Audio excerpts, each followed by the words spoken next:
Hey everyone, it's time for Geocache Talk. Whether you're at work,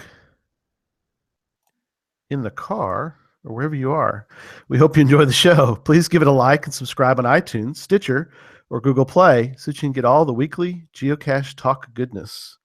Big thanks to the Travel Bugs for the music and my patrons, Doug Jones, Joshua and Caleb Slinkard, Tom Brotherman, Jeff Arbaugh, Deborah Burris, Joshua Johnson, Nick Hubbard, Andrew Tiepkin, Cecilia Perez, Sydney Sawyer, Valena Mahar, Jane Jewell, Dano Pugach, Memphis Mafia, Craig Michelle, and the Geo Gearheads. It's a nice long list. Appreciate you guys. If you'd like to become a patron and join that nice list, head on over to Patreon, patreon.com/geocache talk for more details. Patrons get path tags, which this year they might get a coin this year. That's the path tag from last year. They got coffee mugs, Dan, for the if you're at a certain patron level. So that was kind of cool to give out. That was, cool. Yeah, it was their holiday gift, so that was kind of neat. And then other geocaching swag during the year, as well as invites to special events only for patrons. And we're about to have our second one here in a week or so. We play a game called GC World, which is a lot of fun. So I'll show you the board real quick. It's over there. There's the board for it. I don't know anything about it. It's a game I made up. It's a lot of fun. We cool. we really have a good time playing that. So let me put my camera back where it goes. Okay, there we go. And so support levels start at as little as $3 a month. So let's jump right in to show number 31 for Sunday, January 8th. I'm stepping over my words tonight. January 8th. Can you believe it? As I welcome my friend Dan Buck, a.k.a. Geocaching with Darick, to the show. Welcome to Geocache Talk. Geocaching with Darick. Hey, how are you? Good. Which is kind of funny because I think a lot of people who don't know you or just met you or got to see your videos. I think I first saw your videos is how I first got exposed to Darick. I thought that was your real name until you explained. Right, it's my geocaching name. It's not right. not my real name. My name is Dan, and right. Darick is made up of parts of my first, middle, and last name. So, which is cool. D8 is the part that corresponds with Dan. For Dan, yeah, that's neat. It works out great. Yep. So Geocaching with Darick. Well, Dan, thanks for being on, and we are going to dive right in because I had you on when I was on Cache and Release, so we're going to go through some of that review for people that have never seen that show. Yep. But let's first talk about how you first learned about geocaching. The first time I learned about geocaching, somebody at work told me about it, and that was many years ago. And I never really got into it because I didn't have a GPS, and things like that were pretty expensive, and iPhones and things like that with the GPS weren't around. So I never really got into it until we went on a camping trip. And we go on a camping trip every year with my dad. I have 3 boys and my brother-in-law, and sometimes my cousin comes. But anyway, we were looking for things to do that year, and my brother-in-law just bought a GPS, and I said, well, I've heard of this geocaching, let's try it. There were 2 in the park, and we found both of them that day, and we wish there were more because we all had a good time, and I got hooked from there. So, which is really cool. I was lucky enough to get to meet you and your lovely family last at Geo Woodstock 14er in Denver, and had a ball. Your kids are great. You have a great family, and your mom and dad are hysterical. My mom bought me my first GPS shortly after that, so she's the one that kind of got me started, because otherwise I probably wouldn't have spent the money. But then my dad and I go geocaching a lot, and my mom too. She likes to go out with us, but they're both geocachers, which is really fun. My wife isn't, so my kids go with me sometimes, but really my dad and my brother-in-law, whenever we get together, we usually go out and find at least couple. So Yeah, there's. I told you, I think last year, when we were we had a little media party dinner thing that was a blast. yeah, you set it up. It was great. Yeah, Thanks for that. Thank you worked for out. that. It was You bet. a lot of fun. Worked out great. Getting to see everyone. And what was funny about it though is I think I told you at that time about the story of watching your videos, which I really love, and the one that cracked me up was your dad grabbing a lamppost cache. Yeah, yeah, you're right. You liked kind of the way he was looking around from up Yeah, above. it was it was adorable. It was great. It was fun. So I don't know why it caught me as funny. It was just watching uh, watching a couple of bucks there going But after. some stealth was required. There were a lot of muggles around, and so we didn't want Right, all three get out of the car. So I just sat in the passenger seat, and he was closest to it. So he jumped right, out of the back seat, and then he was kind of looking around, making sure there was nobody going to right. see him. And then I just said, just go for it, and Yeah, then he got over there and got the job done. There's a lot of good moments like that. it's classic. It is. Yeah.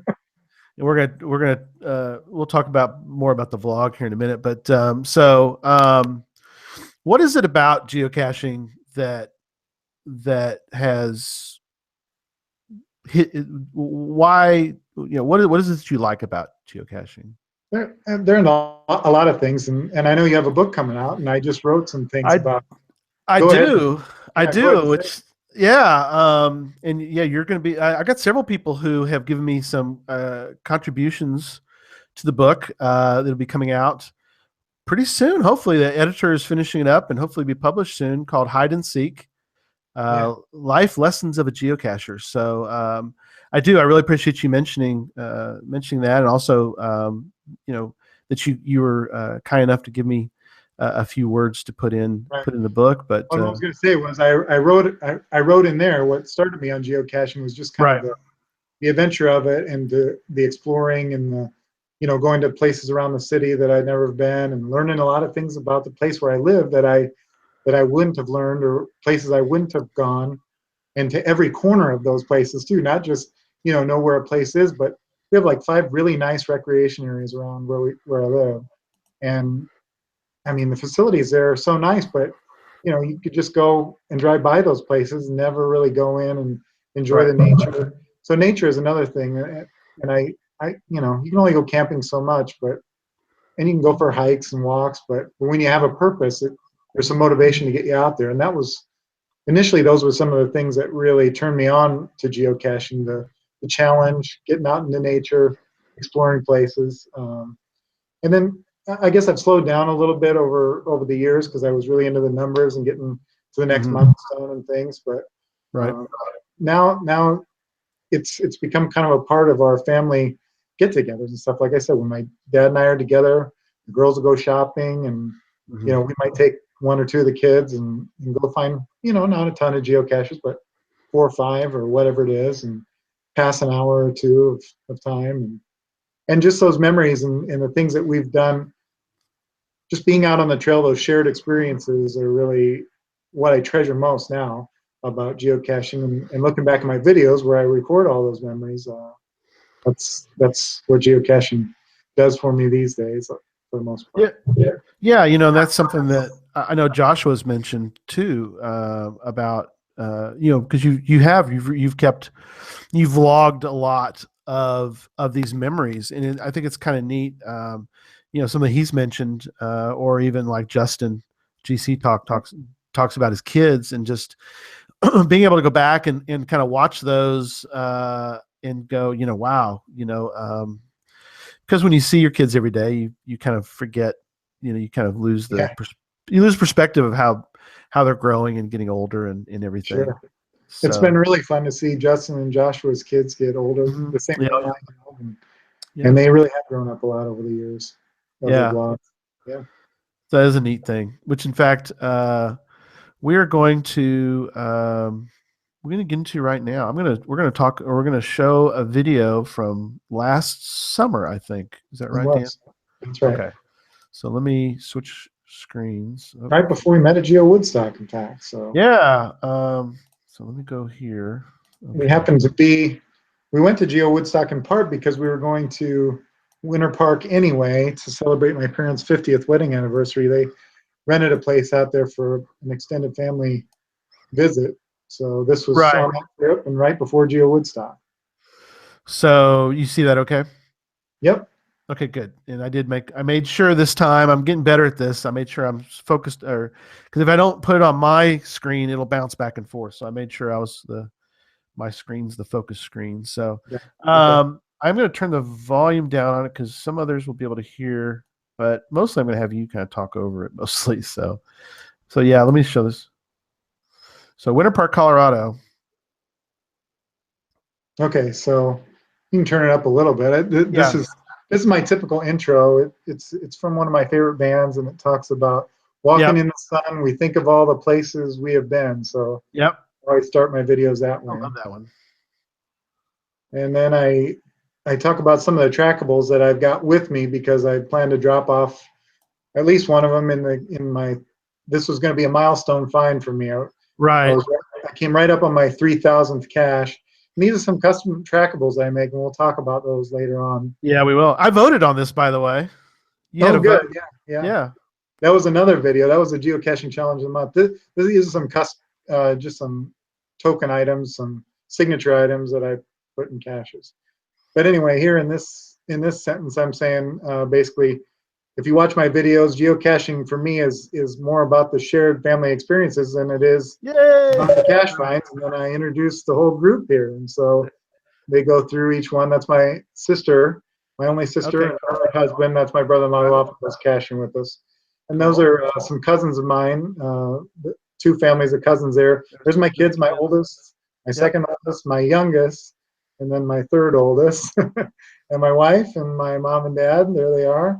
And my aunt is on the left there. Yep. They all introduce themselves, and Yep. A couple bucks back there. a couple of bucks. That's what they go by. Last name is and Bucks, so that and works. Mrs. Couple of bucks. Yeah, yeah. And I mentioned that we're all there because of the 50th wedding. There, we celebrated Yeah. the 50th wedding anniversary. So Which that's was what neat. that. Yeah, that's what that little celebration is about. It's my daughter. She's fun and silly, and that's Yes. she did. And then I have my little nieces coming along there, and they're It's awesome. on the trail. This was a really good cache because it was, like a 1.5 terrain, and everybody could Right. come. And Hey, I'm wearing that shirt. I know that's the one, right? That's the one.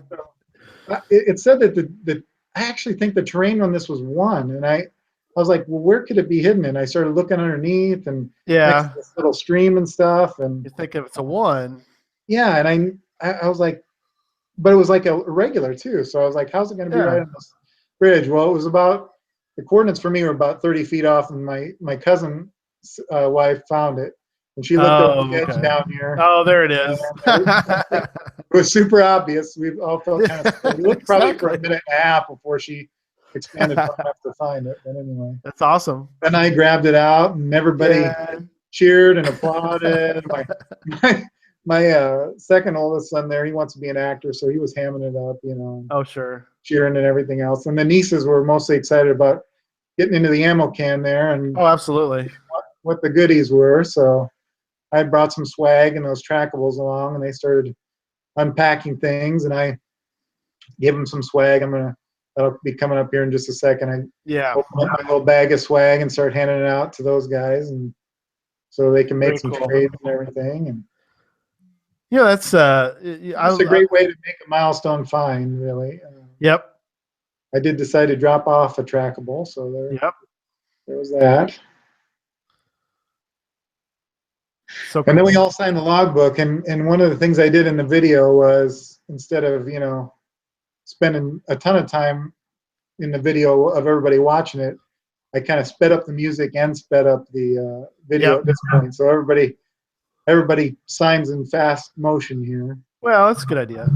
It turned out pretty cool in the video. I really liked how that Yeah. went out because there's a lot of people that signed the log, and it kind of the music kind of culminated at that point too, and it Yep. was good. And then I just said, got the job done, and 3,000 finds in the books, and then I always say thanks for Exactly. coming along with me, and until next time, and then the group says happy caching, Happy caching. which is the end of all my videos. So Yep. And then it's you really good of go. all of them to be good sports enough to, take the time out of vacation there to go along. I mean, everybody who was on the trip with us Yep. came along, and so that made for a very memorable 3,000 find. Yeah, it really was. Uh, just like you said, very such a fun. I always enjoy. Stop sharing the videos. People have different ways they do. Obviously, their vlogs. I really like yours. I've always have. It's very family oriented. I love how Yeah, you always include, or yeah, I think it's pretty much always family. I mean, yeah, I have done some with friends. There was, Joshua's yeah. done, and Cash Advance have done a really nice job with that Geo Challenge. That kind of Hmm. spurred me along there for a while, and I did a nice video over the summer with some local friends of mine to do a multi cache, and the cache was really cool. So that was a fun one to do. But but for the most part, when I'm out geocaching, it is with family because I don't take time out to do it unless I'm going to do it and make some family memories. So Right. so And that's yeah, and that's something that you've been able to do. You're able to do some videos, or like when Joshua came out for the Coin Fest in Omaha. right. It was kind of neat to have you guys on together. Yeah, that was fun.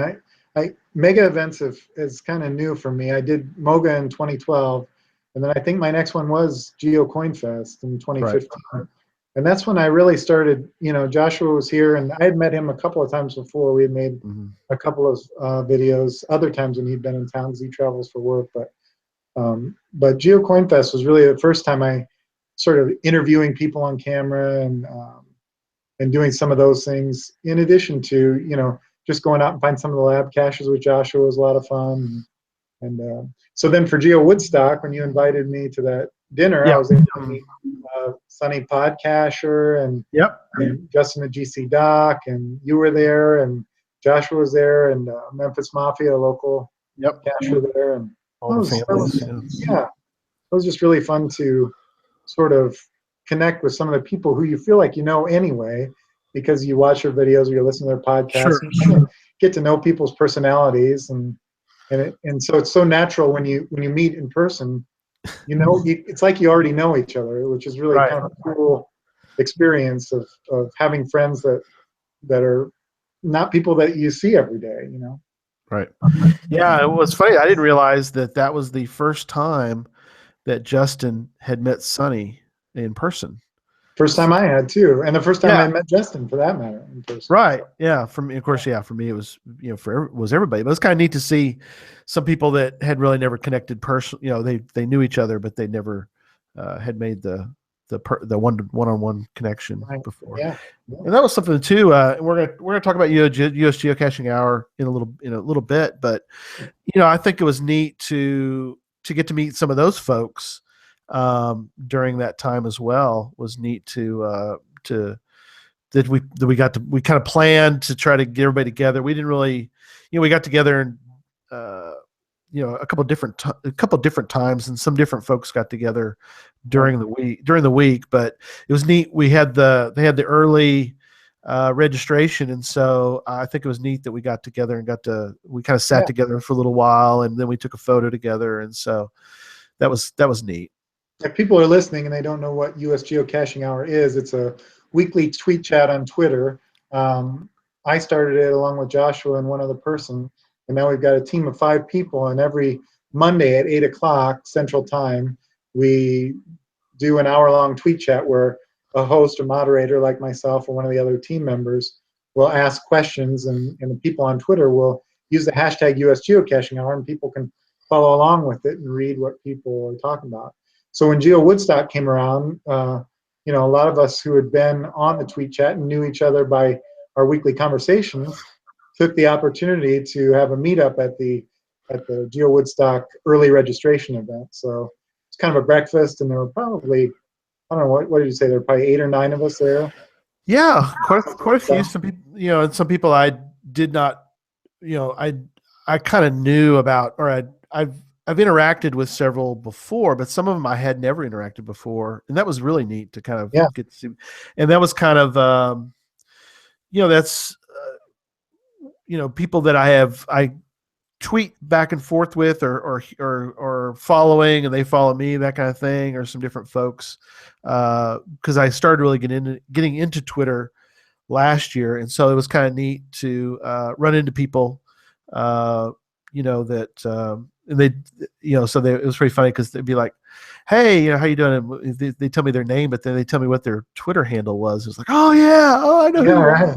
So it was kind of fun Yeah. to run into people like that. But in fact, let's do that. We'll rearrange notes a little bit. Let's keep talking about US Geocaching Okay. Hour for a few minutes, because I think that's a fascinating topic. So, tell a little bit about how hashtag US Geocaching Hour. How did that begin? Well, in the we can't take credit for it. In the United Kingdom, they have UK geocaching hour, and Joshua and I happened to both be on there on the same day. And Right. since we already knew each other and sometimes communicate back and forth, we kind of both had the same idea at the same time, I think. And we started talking about, should we do this in the U.S. because the UK geocaching hour is like 2 o'clock on a Tuesday for us or something. So Yeah. it's not very convenient for a lot of people around here to participate in something like that. So we, like that very day, he created the Twitter handle US Geocaching. I created a logo and we put it up. And the next Monday we were on with our first tweet chat. And so we had 3 hosts to start out with, like I said. And after a few weeks of it, we decided that adding a few team members would not only add variety to the show, but give us a break so that we didn't have to always be, every Monday taken up with running the tweet chat and stuff. So Yep. we added some additional team members. Right now we've got 6, if I'm counting right. Johnny Cash, who also makes YouTube Yes. videos. Great And videos. Yep. Sydney Sawyer, who you mentioned as well. She makes videos from time to time. She. And also, Yeah. Go ahead. and also I was going to say Jamie, Stardust ZZZ. Yes. And she makes some great videos and does a lot of mail unboxings too, which I really enjoy. She creates Yes. past and does those. So and it's interesting because a lot of the people that I know from and I should mention Geo Josh as well. He was one of the Yep. early hosts, Geo Josh 13. He's a student in the Mhm. Michigan area, I think. And then my Ruggie was doing it, but she's going to be busy with the Right. little Sarah one. got Yep. married and Yep. decided that the newlywed life should take us over. Right. We supported her in that, and she moved on. And that. Yeah. And the in the chat room, we've got Sydney mentioned that she's going to be hosting tomorrow night, so that's great. Perfect. Good. Hi, So, Sydney. How are you? and then several people that Johnny's in there, and several people that IB Geocaching is present. They're in the house tonight. There's a lot of our U.S. geocaching hour regulars. Yeah, That's good. Good. they'll come on to see you. They want to talk to, want to hear That's from right. you. So, yeah. So Shamir says hi, hi Darick. So, so I'm trying to think of when I first. I mean, I obviously heard about it before Woodstock last year because that's when we met. When we had a get together. But it's a fascinating time, and tweet chats are kind of an interesting phenomenon.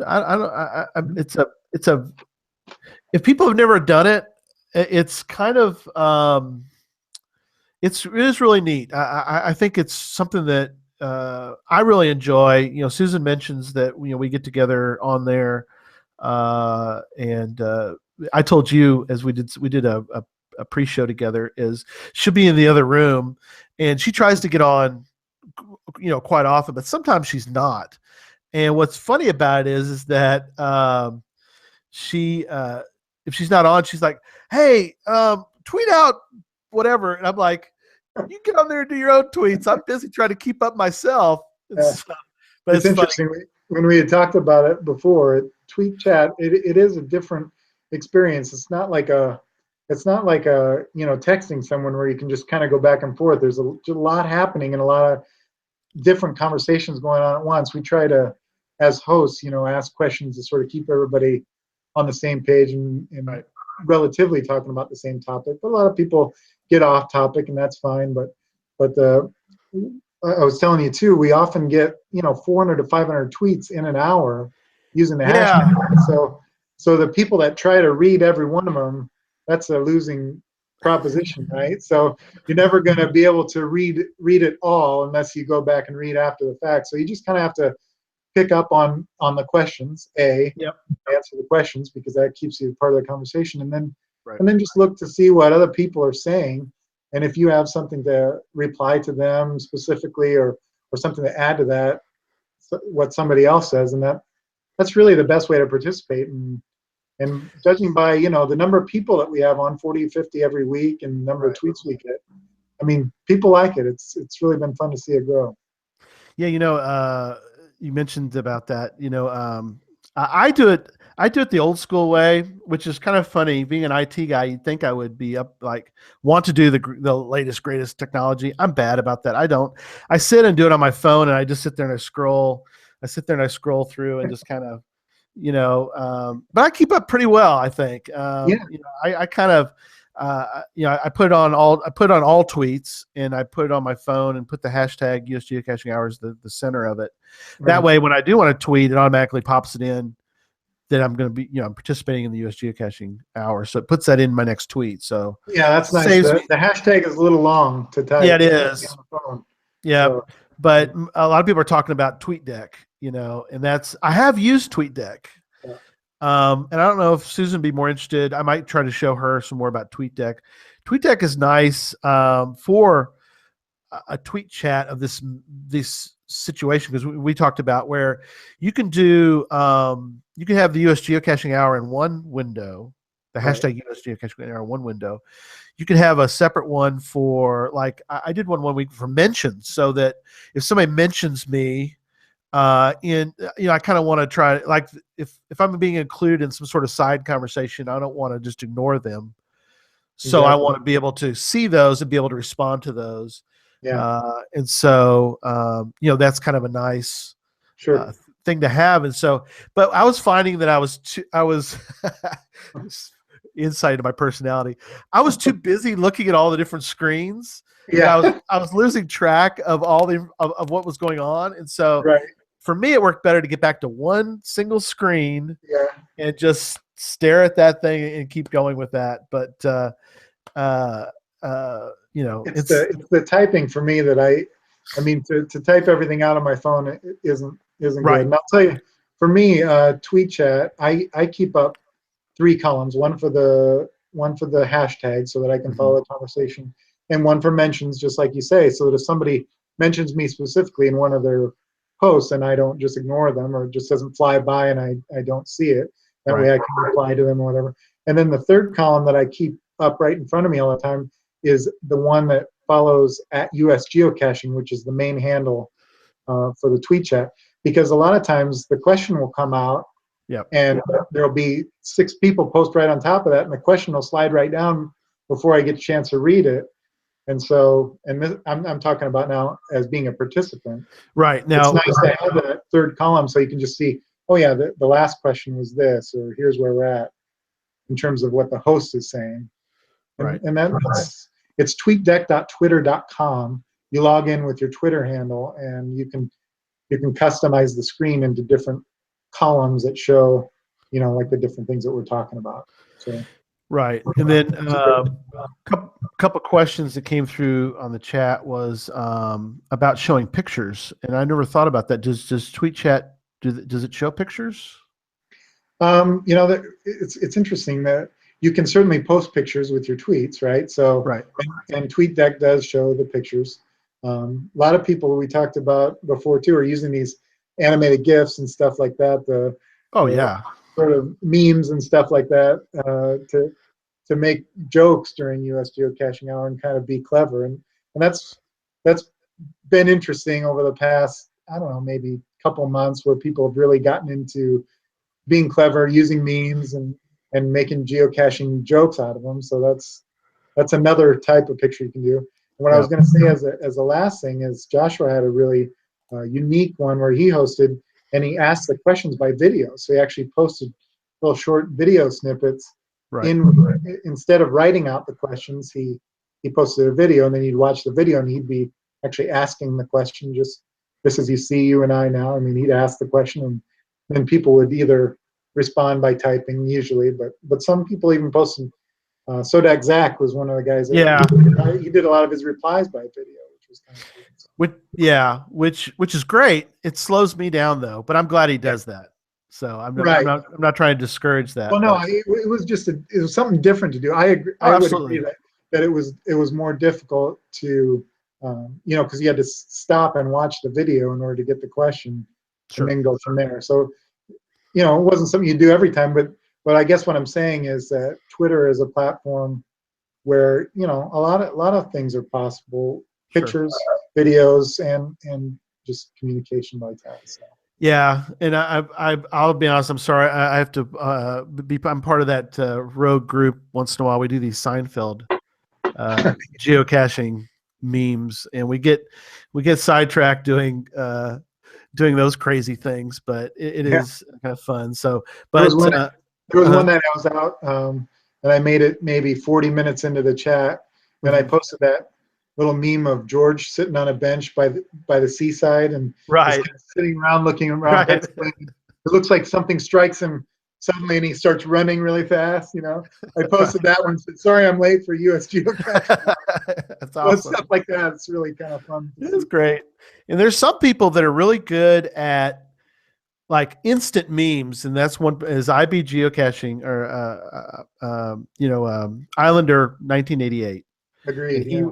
he will come up with these like immediate like somebody has a birthday, he'll do a happy birthday thing in a meme, and Yeah. I'm like, man, that's quick. I mean, I that's know.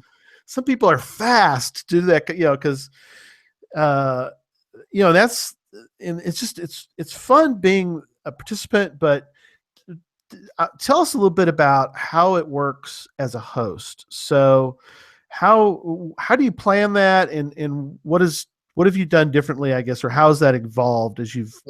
you've hosted it for a while now? Well, Yeah, yeah, the first few times I did it, you certainly have to write out the questions in advance, or I guess you don't have to, but it certainly makes sense to have a plan and to right, have your questions, sort of follow a theme or a logical progression through the night, and so that the topic kind of the conversation sort of naturally, takes place or whatever. And at first, I was writing it all out like a schedule, like okay, at 8:08 I'll post this question, and at 8:15 I'll post this question, and then I was kind of keeping my phone beside me and watching the time, and then trying to cut and paste in. But that's another nice feature to TweetDeck, and this is what I think most of us have evolved to is you can schedule the tweets. So I right, log in advance to the hosting account and I schedule the hour. But it is truly down to the minute. I mean, I schedule something at a quarter till, I schedule something at 5 till, I schedule something at 8 o'clock, 8:01, 8:05, 8:13, right, 8:75. It just goes on and on. And so it's nice as a host, at least, to have those tweets pre-scheduled, because then you can watch the conversation and you can interact as an individual, right.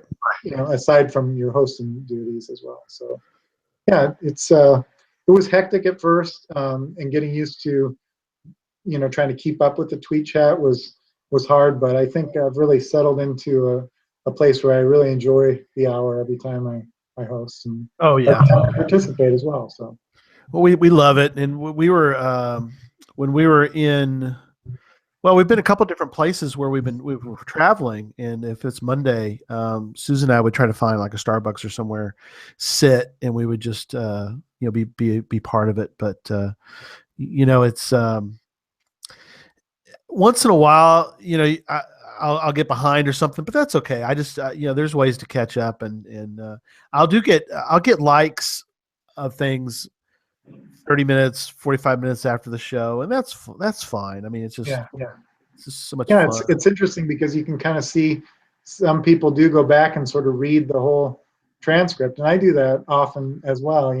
Because a lot of times one of our first questions is often post a picture from this Yep. week of you geocaching or just a selfie. Let's see who we're chatting with, and those go by pretty quick. And I really enjoy seeing those photos of Yeah. Oh what yeah. people share. That might be some geocache they had found that week, or maybe just a selfie of them sitting there getting ready for the tweet chat. So Yeah. I always like to go back after the hour and sort of look through some of that stuff. Now, and something I thought was interesting because I always wondered, it's like, how does he know who is the top tweeter Yeah. for that hour? I'm thinking, how is he can't be counting these things, but you kind of do that. What is one of the things you do as far as for the Yeah, there's a number of things I've done just out of my own curiosity since we started, because at first I kind of wanted to keep track of how many people were participating in the hour to see if it was growing right?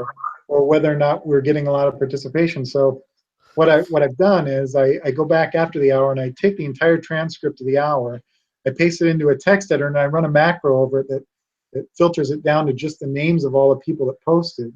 And in Right. doing that, then I basically got a list that is as long as the number of tweets during the hour. So I can say, hey, we had 550 tweets, this week, or for example, we had our 1 year anniversary celebration. There was over 1,000 tweets during that hour. It's just interesting to kind of see how that goes from week to week, and to know, hey, it is successful and people are following. And then another thing that I've done is then I take that list of all the tweets and I run a sort on it so that I just get a list of the participants. And then I can Right. say, hey, we had like 52 participants this week, or we only had 36. And Right. you can kind of see, like I hosted on Labor Day and we had like 32 participants and like 300 tweets. And it's just interesting. I'm kind of a numbers guy anyway. Uh-huh. Mine works that way. So the stats are kind of just Yeah. fun for me to sort of gauge our success and to see how things are going, if we're growing or not. But you asked about, another thing that I do to try to interact with people after the hour is, if somebody new participated, and I know that because I keep a list of everybody who ever has, and if I see a new name on there, I invite them back. I say, Right. thanks for being there tonight, and we hope to see you next week. And in the same way, in about the last 2 months, I've taken that long list and run a Excel macro on it so that I can see how many tweets each person did just by pasting in the list. So IB Geocaching, if he's still Yeah. in the chat room, he's very active and is often one of our top tweeters with maybe 26 to 30 Wow. tweets during the week. And I like to thank those people who spend the time every week to come on, chat with Yep. us, and are very active in the tweet chat. So a lot of times after the hour, I'll do a shout out and say, hey, thanks IB Geocaching for being one of our top interactors tonight. Yeah. GeoTab G is in the chat. He says it's nice to get the reminder tweet with our names in it, and that's something I think that we want to try to, for everyone who is in the chat or listening to the show at some point, is if you are a part of the US Geocaching Hour, try to remember before the US Geocaching Hour starts to do a tweet out and add in some people. What I try to do is I try to go through my list of folks that I know are active on Twitter, but yet I don't seem to see them very often on the US Yeah. Geocaching Hour.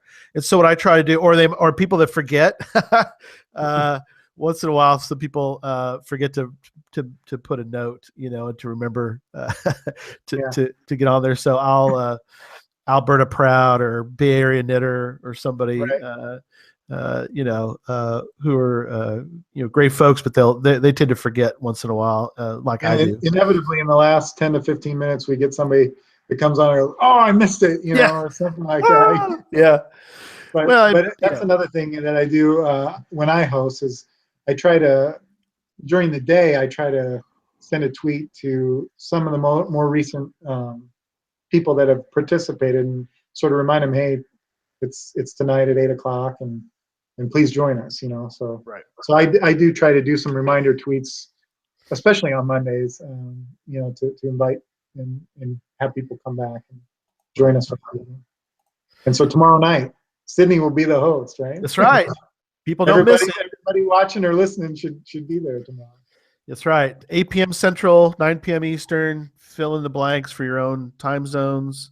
We've actually get once in a while we'll get either See My Shell will be on from Australia, or Nosy Nell will be on from I think she's in New Zealand. Yeah. So once in a while, and we'll get some people once in a while. Yeah, we'll get some folks from other parts of the world that'll pop on there, which is great, But all right, we're going to talk a little bit now about the website. So let me pull up the website, and I'm going to let you kind of talk about it as I share it. Make sure I'm sharing the screen. Okay. So if that's okay, let's talk about old Ground Zero here. How did this start? I started making those custom trackables for myself, for one thing, and for me it was just more of a curiosity. I mean, one of the things that really motivated me when I first started caching is, let's go find this cache because it has a trackable in it. And trackables have changed since those days. I mean, they tend to disappear a lot more often. You don't find them as often, it seems like, as you used to. I used to be able to go to a cache and find, a cache every couple weeks or whatever. I'm with you. Yeah, we used to. I used to move coins along all the time. You never, at least around here, you'll never see a coin. I mean, I never see a trackable very often. Right. And so that was one of the things that motivated me as an early cacher, is to go out to target caches that trackables were listed in, and then go and find and move those trackables, or just to see what was in there. So what I really wanted to do, though, was make my own trackables that would have like pictures on them, or things that I was, something custom, something unique. Like if you go back up to the top of this page, that was one that I made as an example of me and my son. I think that was his 100th find or something like that. And I took a picture, and then I wanted to make a trackable to commemorate the find. And so I tried to figure out from Groundspeak, how do you get tracking numbers to start making trackables? Well, you can only buy them in batches of 50.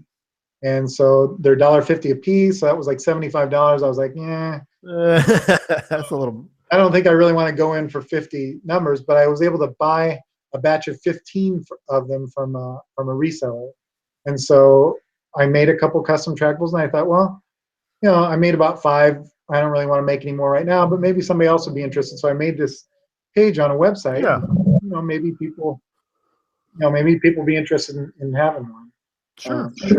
And you're still making them. I mean, yes, I am, and I do them. I mean, it's a very manual process for me. So I do the Photoshop work to create the front and put the numbers on them. The back is pretty standard, and it has some of the standard language that you'd expect about trackables. But so I make maybe, I don't know, 20 a year for people or something like that, which is fine. I'm not really in the business to make money or sell them, but I do think that they're really unique, and I do like to share the fun of having your own custom trackable with maybe your own picture on it or whatever else. So you can order them. Anyway, that's how I started this site. And then from there, another thing that I do, I'm a cache hider, and so I started making log sheets, and so I really liked them. I mean, I've got like 2 columns that are pretty wide, 2 or 3 inches, and then you can see there the 3 columns, and all the way up to 9 or 10 columns, and they're printed on the front and the back, and there's no lines on the back, so that when you cut them on the front, the backs don't have lines that don't line up if the printer doesn't line up just right. And when I made them, it was kind of an obsession of mine to have just the perfect log sheet, And I know. I understand. And so I thought, well, I went to all this work to make these log sheets. I might as well put them up on the website too. And this is by far the page on the site that gets the most hits. It's a lot of, there's nano log sheets there. There's also some unique things. That geocaching trackable passport is kind of cool. You can print. It was just up from there. Sorry. Oh, this one. Yeah. Right there, pretty because cool. You can print that out and put it in with your trackable, and it sort of calls out that it's a trackable. You can write the mission on there. You can even write how much it cost you to make it, so people think twice about just stuffing it in their bag and forgetting about it. and then the geocache label and the stash note and I things kind of like like this. that. What is the signature Cito pamphlet? What does that have? What that is, there's actually, so there's 5 little things on there, and it just tells about cash in, trash out, Oh, what it cool. is, and you can customize that first line of it with your name on it or Yeah, whatever, and that's why I sure. call it a signature Cito. And what I do with those is I print that out and I cut off that little strip, and Yeah, then I fold it up, and then I put it. I take a trash bag like a grocery bag, and I right. roll a grocery bag up, and then I sort of wrap this paper around it and put a rubber band around it, and then I leave that in a geocache so people can take that Cito bag, Yeah. and if they pull it out of a cache and the place around it needs some cash in, trash out, then there's some information about it there, and then it kind of encourages people to go ahead and grab that bag Yeah. and do some Cito. So That's a very cool idea. I yeah, like that. it was an easy swag item for me to make and to trade early on when I was Yeah. doing a lot of that kind of thing. So Very cool. And I should have mentioned for those in the audio, but the website is geogz.com, sort of like Geo Ground Zero, yeah, geogz.com. So make sure you go check out the site. And I think the very first thing I found when I came here a few years ago was the quiz, right. the geocaching quiz, which I Well, love. and I did this when I was kind of starting to get into social media, and it was a bit of an experiment for me. I was trying to brainstorm ways of driving traffic to the site, Right. and I saw a quiz on Facebook for something else. I thought, well, a geocaching obsessed geocacher quiz would be kind of interesting. And so I think I saw a post in the Ground Zero or the Groundspeak forums, Right. sort of some things that make you, if you do these things, you must be an obsessed geocacher. So I started writing some of my own, and so you can go through this list and read, Which is great. yeah. So and you can kind of check off, yeah, well, hey, I've got a first to find in my pajamas before, so Right. you know that makes me an obsessed geocacher. It goes from the rather common to the extra extreme. Dug Dug through the through the snow to snow to uncover uncover a geocache. cache. Right. Thought So to yeah, myself, if I hurry, I should have time for one more geocache. yeah, it's some of those things that geocachers think that Exactly. yeah, just some observations that sort of like Seinfeld like observations. When you read it, you go, oh yeah, I've done that. That's for sure. Yeah. Oh, So absolutely. and then when you get done checking off all the things that you've done, you hit Tick. submit down below, and then I kind of Right. score the quiz. And if you see that you didn't check Right. off any boxes, so you're not Uh, obsessed. I'm not obsessed.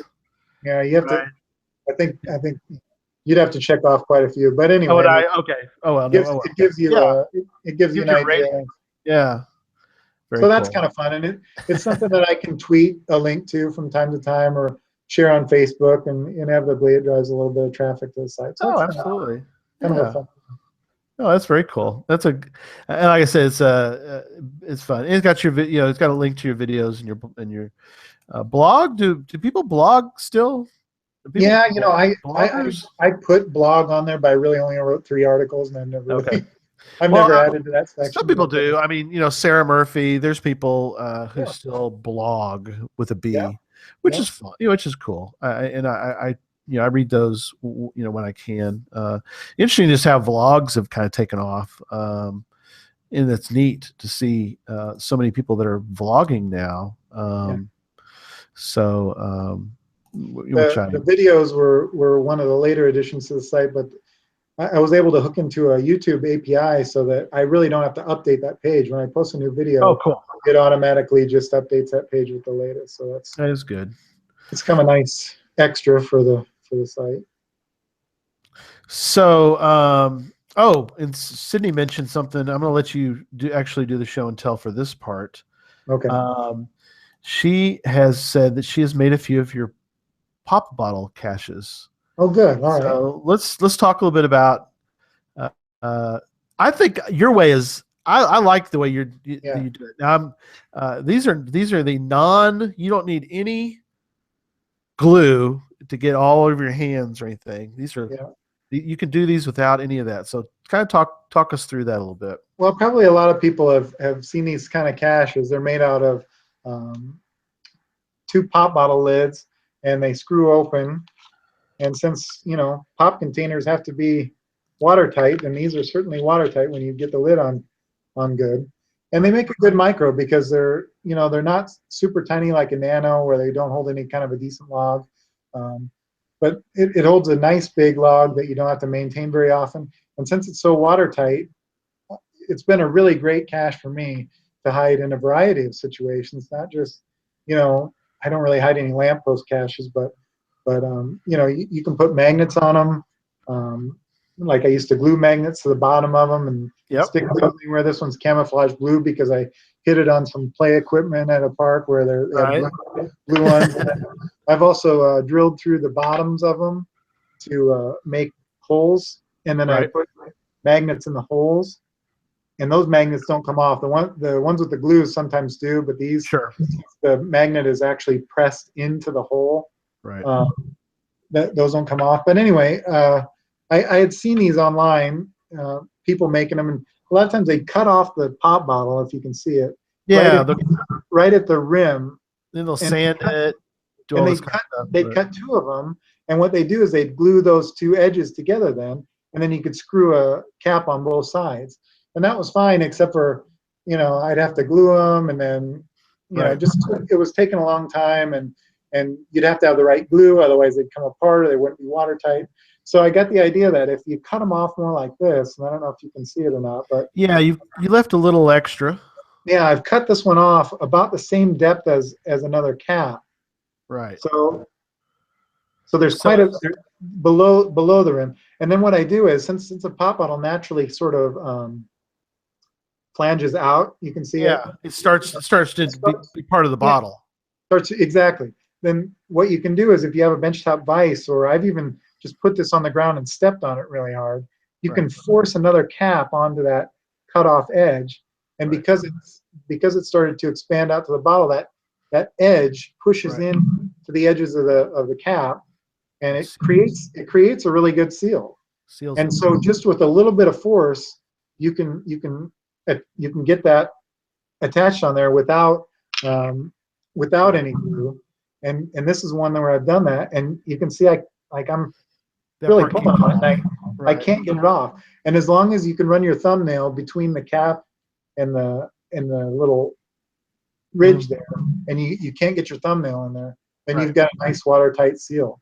And it's amazing how quick I can make these, because I'll take a hacksaw and I'll just cut the bottle off, Right. and then 15 seconds later I'll be pressing a cap onto the end of it, and then the next 15 seconds I'm screwing one on. In about a minute, I've got a full waterproof cache that I didn't use Right. glue. I can throw a log in it, and it's ready to go. And since you only need one, I mean, some people are like, well, you can open either side, but if you're making a cache, you really only need one side open. Yeah, these only open one way, but which is fine. That's still, yeah, but there's no reason to have a second. a nice size log. In fact, on my log sheets there on my website, you can print out the 9-column ones, and they're exact right size to fit into that. So Yeah. it's super easy. They're very versatile. I often make them with the magnets in them, because Right. so many places you can disguise that. You can set that on, it almost looks like a bolt sometimes, or whatever. Exactly. I just keep a variety of spray paint in the garage, and I'm making them all the time. I've got a jar like tall just full of these things I'll never use, but Right. it gives me something to do. I'm out waiting for the dog to go to the bathroom or something. There you go. Perfect. Yeah. Well, so Anyway, I do have a video that gives Yeah. a lot more detail on how I do that, and I actually show it and show how I make it. And so okay. that's one of my more popular videos. People do like it, and I get a lot of good feedback. Right. So then show some of your other show and tells that you've got there. Yeah. So it kind of. So in that video that we show, that custom trackables is one Yeah, thing. there's the custom. There's a good, This is, good shot of it. And what I like about them is they're like dog tags, so people Yeah. recognize them as trackables. Some of these other tags that they have now, You they're can't not tell. shaped like a dog tag, and so maybe people mistake them for something else. And Right. I do put a really nice, Write sort up. Yeah, I don't love your keep write up. it. Here's how you trade trackables. This is how you log trackables. And Right. so this was our first find. I know Uh, it's just so funny that we talked about this before, the fact that you took a picture at your first find. I thought that was a yeah. great. You were Well, we thinking were way on our ahead. camping trip, and it was sort of our activity for that day. And so right after we made the find, we took a picture because it was right at the entrance to a state park. Um, so anyway, those custom trackables are fun. I also make some signature items that I used to use just to trade in caches. Now I use them to hand out at like mega events and things like that. Yeah, I Um, love that one. yeah, this is kind of my little logo. I just Uh-huh. print these out on a color printer, and I use Mod Podge, which I guess you didn't know what it was, but I it's didn't know just what Mod Podge was. Yeah. it's like a glue, but you paint it on, and then it Yeah. dries clear, and it gives a nice seal over the top Sort of of it. the paper mache we figured is what a lot of people use that for. Exactly. And Yeah. so this has, a link to my website and stuff so people can Yeah. follow my blogs. This is my little logo for I like your geocaching. logo. It's I do. I a, love. it's a, well, the way that started was we went to on a trip to Colorado when the kids were really little, and my wife took a picture of us standing on a highway, Uh-huh. but just our shadows. And Right. so when I first made um, my geocaching profile, I use that Hmm. picture with the shadows. Now I've changed and I've Right. found other silhouette shadows to use with my Yeah. logo. But, I love um, that though. but I do have, they are my kids, me and my four Yeah. kids. That's a So neat idea. and then I've also Have him. put these little glass marbles Yep. over the top of them Yep. too. Love those. That Yep. way, I've seen Uh-huh. other signature items from people Yep. um, that do that. So that's kind of fun. And then of course path tags. I created a U.S. geocaching hour path tag, and Yes. Love members it. of the team, we all pitched in and we all bought a few of them. Yep. Give those away So once in a while. Yep. I actually ended up buying 2 shares so that we'd have enough money put together to do it. Yeah. But so I have a number of them, so I've traded a few. But one of the hardest parts of that process was trying to get this tag back. So we have our own Yes. special U.S. geocaching hour tag back. So if anybody I creates a did. creates a path tag, like Gary, one of our Yes. biggest supporters, look at that. Thank you, There's sir. one of Yep. his. And then Yeah, on the back is the U.S. geocaching hour. exactly. Which was So there really you cool. go. I mean, it was fun working with those guys at Pat Tags. It was a Yeah. long process going back and forth with them, getting the colors and everything right. I did design it at first as a silver Uh-huh. plated tag, and Yeah. it just was a lot better with the black plating. I like the black plating too. That's what I Yeah. went with too, was the black background. So yeah, I But love that. it has the U.S. geocaching hour flag, it has a U.S. flag, a geocaching symbol, Twitter. Twitter logo. So Yeah. it was fun to design. I play around with Photoshop and do things like that. So it was really cool to see something that you sort of come up with out of your head, get creative. And path tags are such a cool Yeah. thing to trade and to leave in caches and everything else. So Absolutely. that's my Yeah. little show and tell for tonight. Good. Well, that's awesome. Well, that's great. Um, we were going to talk a little about Geosphere. Let's briefly talk.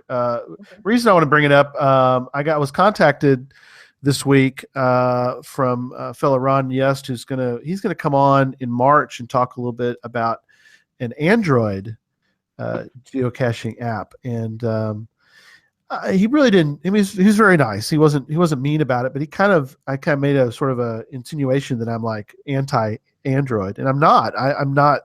I hope I never want to come across that way, and I don't think I ever have, because I have an iPhone, so naturally I look at iPhones. I'm not going to go buy an Android. Yeah. Sorry, I'm not going to.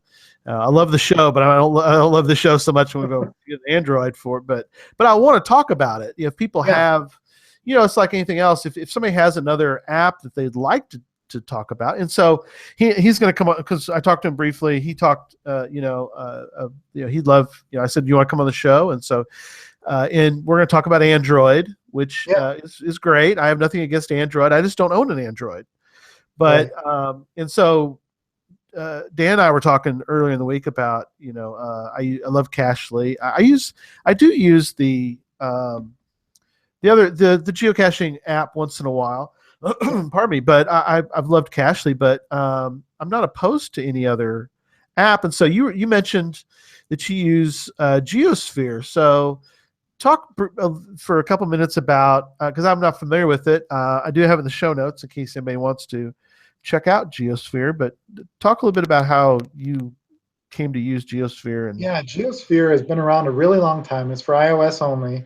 okay, I I started using it because, and this is going to go back to 2009, where I was printing out things to uh-huh. get caches. I was loading them into my GPS for one because I didn't have any smartphone. Um, that didn't give me any notes or anything or description, hints, none of that. So I was out in the field with a piece of paper, trying to read hints or pass logs or whatever. Right, I right, really wanted to have an electronic way of taking a large number of cache descriptions and logs out into the field. And Geosphere was for iOS, and it would allow you to download pocket queries into it, and you could use it offline. And okay, as far as I know, it was one of the first apps to do that. Now, Cashly, I know, does it, and even the Groundspeak Act does it. right, But another thing that I was using quite a bit was GSAC for PC, which right. which is a waypoint management tool. Yep, And I that's like GStack. Hmm. right.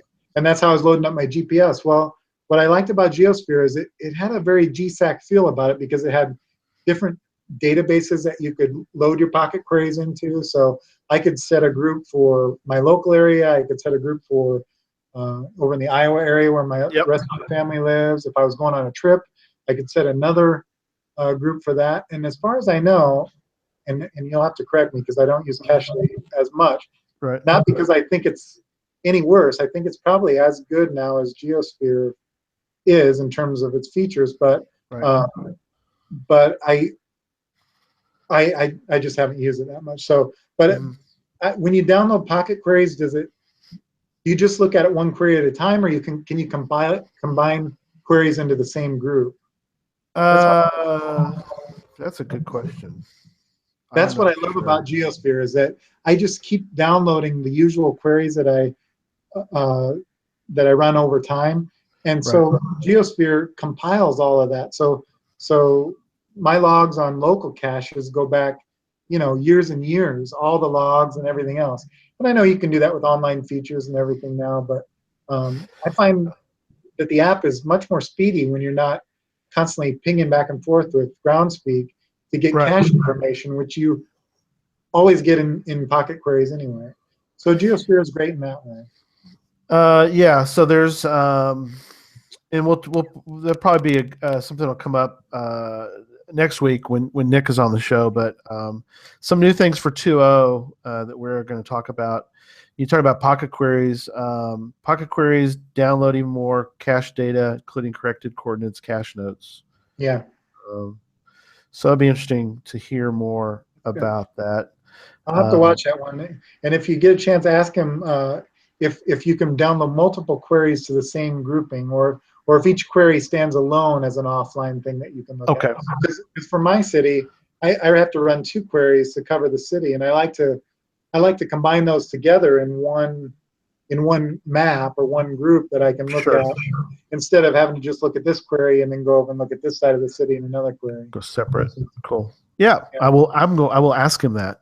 He'll be on next week. So So I'll say about Geosphere, it's a great app. I don't know that the app owner has really been doing a lot of updates lately, and I have a feeling that it might be dying the app because the yeah, owner has kind of lost some interest in it. But he tends to come back around after a few months. Like they'll do an iOS right. update, something in the app will break. People on the forums will be freaking out about it, and then He'll and then pop back about three in. months later, he'll pop back out of nowhere and have a fix or something. So it is a great app. I think Cashly is very similar, Yeah, but I'm used to the Geosphere interface because I've been using it since, like I say, 2009 or 2010. yeah, that's It's a wild. great offline and online. It has online features too. So Cool. and I like the map. It also does these little pins on the map, which Uh-huh. I'm just really addicted to because the pin comes down as just a straight line, and Yep. so when you zoom in, there's not a big bubble icon covering up the Right. It the, makes the it nice exact and spot the clean. lamppost that you want to see on the satellite view. Right? Right. The pin is very nicely It is. placed. It is That's nice and great. nice and Yeah. I like. Cool. Well, yeah, that's a It's a well. good There you app. go. A little geosphere. I may I'll try to contact him and be another cool person to have on. So then, lastly, one thing I do want to mention is, as far as we know, April 22nd, I think, is the date for MOGA for Yeah, this year.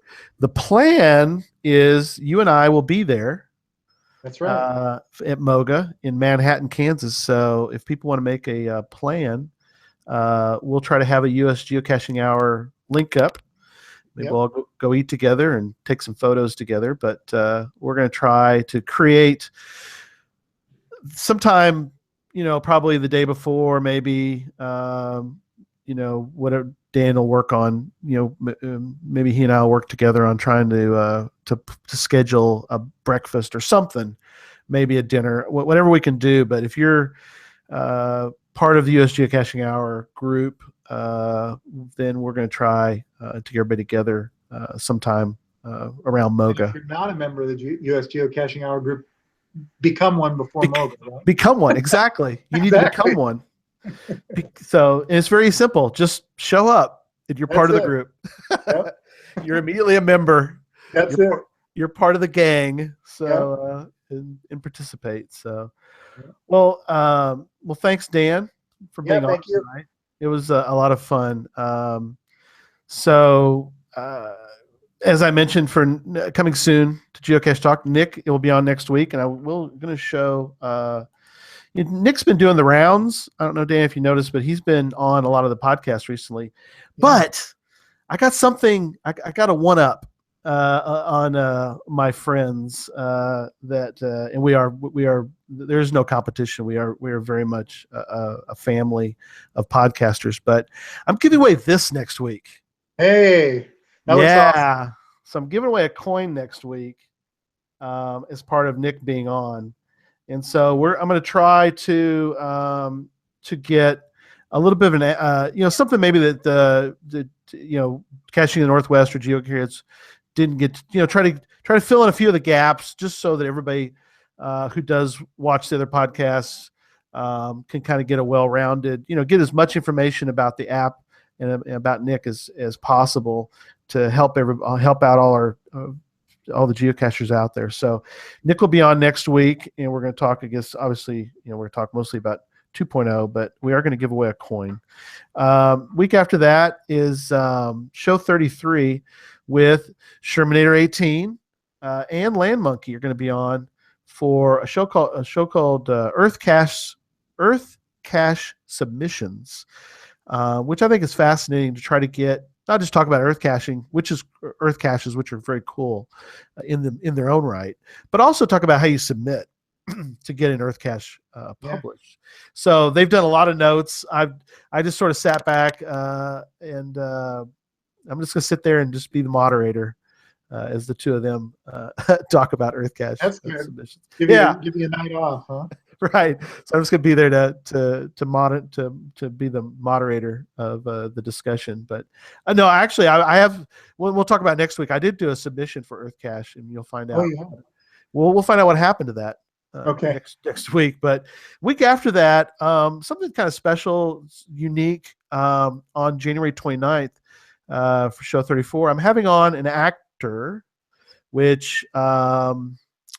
Ansley Gordon is going to be on the show for Treasure, the movie, which is coming out this year, and kind of unique, I guess. I was kind of in awe that here I am. We did a little test podcast together this week, and it was like, I don't know, it's kind of interesting. Just here I am. I'm talking to a lady who's in Hollywood. She lives out in LA now, and she's done commercials. She's been in this movie. She's on a show that Louis C.K. put together called Better Things. It's a very funny show. She's been on one of those episodes. So we're gonna have some fun talking about the movie Treasure and some of her other things she's doing. She's got a horror movie coming out this year. Not a huge horror movie fan, but it's fascinating to be able to talk to somebody who's actually been in a major motion picture. So Geocache Talk is moving up. We're getting the motion picture people on. I've had some authors on, so now I'm getting some of the actors on the show. So don't miss that one in 3 weeks. And we're going to be giving away one of these guys too, which is one of the coins from the movie. And the interesting thing about it is if you have a copy of this coin, then you are able to see the movie early when it does come out. So there's only 100 of these that were made, and he's not going to make any more of these coins, by the way. So if you're into coins, you can still buy this coin, and I'll have the information in the show notes about how you can still buy it. There's only 16 left, I think, and so we're going to give away one of those. But anyway, so that's what's coming up in the upcoming week. So again, Dan, thanks for being on the show tonight. Appreciate you. Thank you, Darick. And everybody, we'll see you tomorrow night on the U.S. Geocaching Hour. So, everybody be on 8 p.m. Central, 9 p.m. Eastern, etc. So jump on there. Hashtag. I think you're down on the back of my shirt. Yeah, there you go. Let's see it. Wait, hang on. Let me get there. Let me see. Hang on. Yep, there it is. Let me get you on the screen. There you are. There we go. Just stay right. Just stay like that. Stay like that, Dan. Yeah, just stay right like that. There you go. So as I read the ending while we look at the back of your shirt. So we hope you enjoyed the show tonight. Please email me your comments at geocachetalk@gmail.com. Don't forget to follow us on Twitter at geocachetalk and Facebook at facebook.com/geocachetalk. Show can be found on iTunes, Stitcher, Google Play, as well as the Geocache Talk website. So don't forget to click on that subscribe button that you see below, and so you can hear the show on a weekly basis. And until next week, don't just talk about geocaching. Be part of the U.S. Geocaching Hour. Go check out Geocaching with Darick's vlogs. Check out the website, geogz.com. Get inspired, and then go geocaching. So, good night, everybody. Thanks, Gary. Bye, Dan.